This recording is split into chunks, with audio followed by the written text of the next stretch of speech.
bérszinteket megemelni a bérszinteket, és így a magasabb bérek jelentkezése sokkal reálisabbá tette volna azt a gazdasági mérlegest, aminek alapján a vállalatainkat a nyugatiak kivásárolták, mert pontosan azért jöttek ide Magyarországra, hiszen itt ahhoz és olcsó a bér.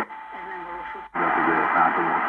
Azt mondjuk, ja sam došao i praktika vojske Starobarski Šarvala. Onda istismali moji. Mi sam vakiram da nekune Asurail na hitu. Kad ne bilo uzaj sve da kao sve ovo je regioni, ovakvi sam ovo je ovdje.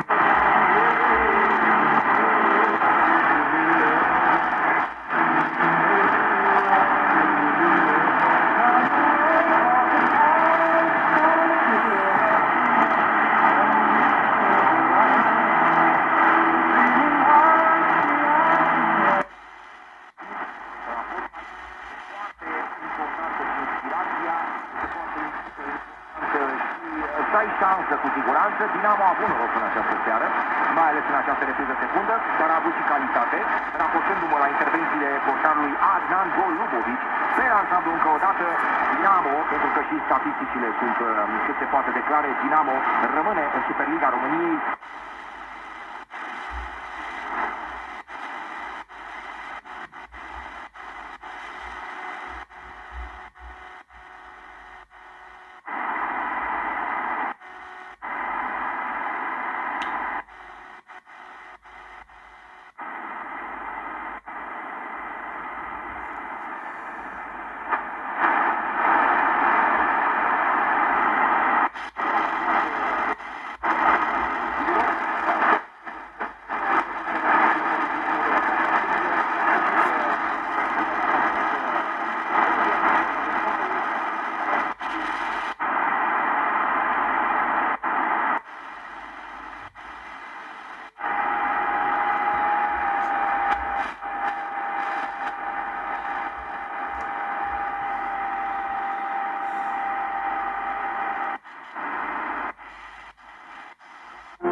Позитив, с тобой очень уютно. Спасибо, Дианочка, спасибо. До новых встреч. И всем удачи. Пришло время и мне попрощаться с вами, мои родные, дорогие радиослушатели. Все, что я делаю только для вас. Спасибо вам за поддержку и любовь, и спасибо вам за эти годы. Это говорю вам я, Диана Гурцкая. До встречи через неделю.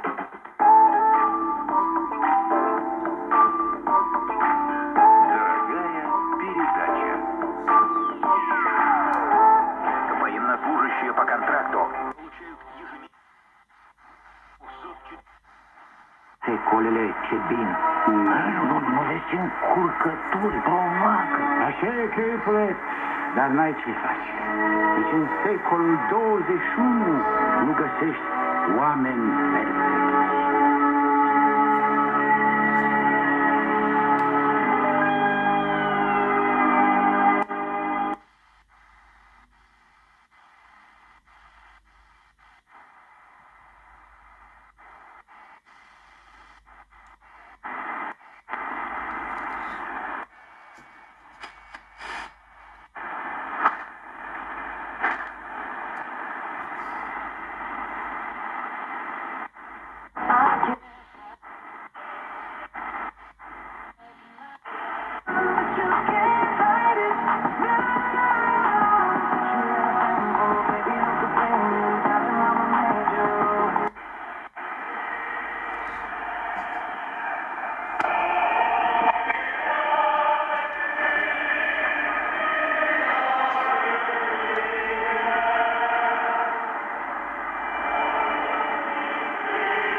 intervelic românesc, iar invitații vor fi doi muzicieni din Argentina, pianistul Julian Caero și bandoneonistul Damian Forezic. Evenimentul marchează 20 de ani de carieră artistică în România pentru Analia Seris și va fi transmis live de Radio România.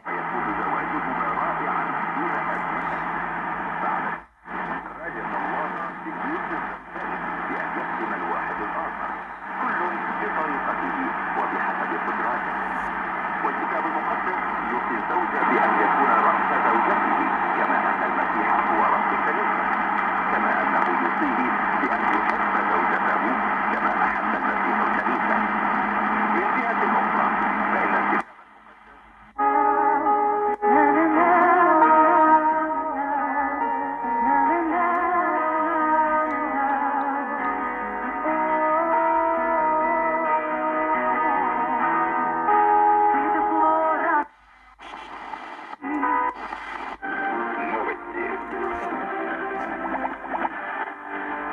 С новостями Евгений Яковлев. Здравствуйте. Начнем с последних сообщений. Из Московской области ПВО уничтожило украинский беспилотник в Балашихе. Об этом сообщил губернатор Андрей Воробьев. По его данным, БПЛА...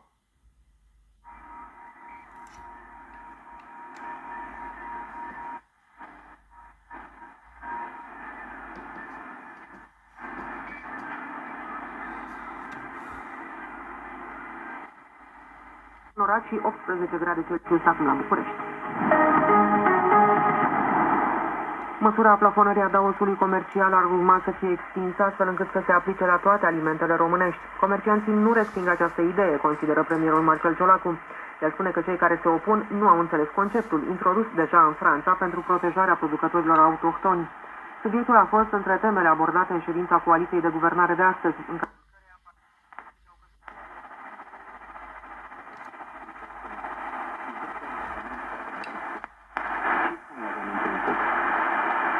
probabil din faptul spunând că agravaient, așa cum îl vedem, este ceva mai mult decât un pact între două persoane, un contract pe care îl semnăm la început. Este o artă și o continuă negociere și adaptare între doi oameni pentru a trăi frumos unul lângă celălalt. Mă propune să rămânem alături de noi să înțelegem mai multe despre acest angajament. Când dispare, se întâmplă cu mine să înțeleg, nu să accept.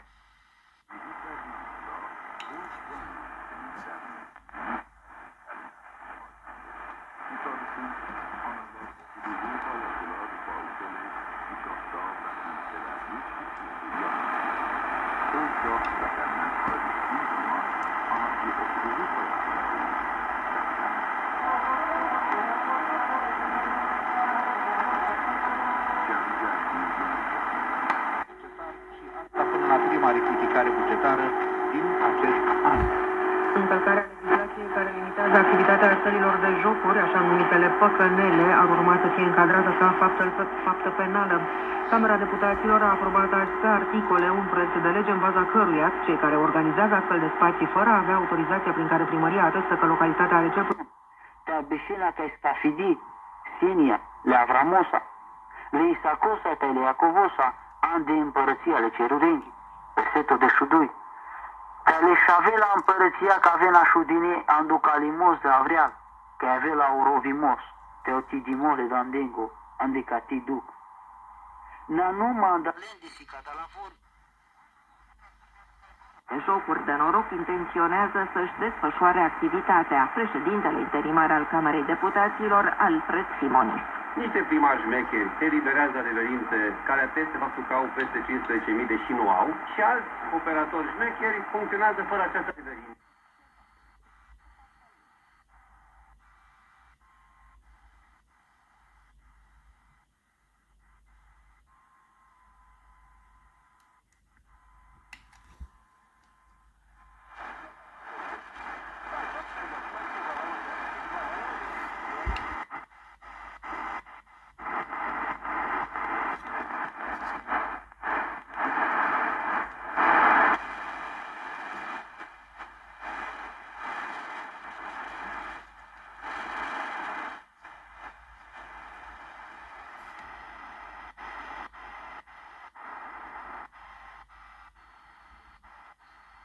Por decisión.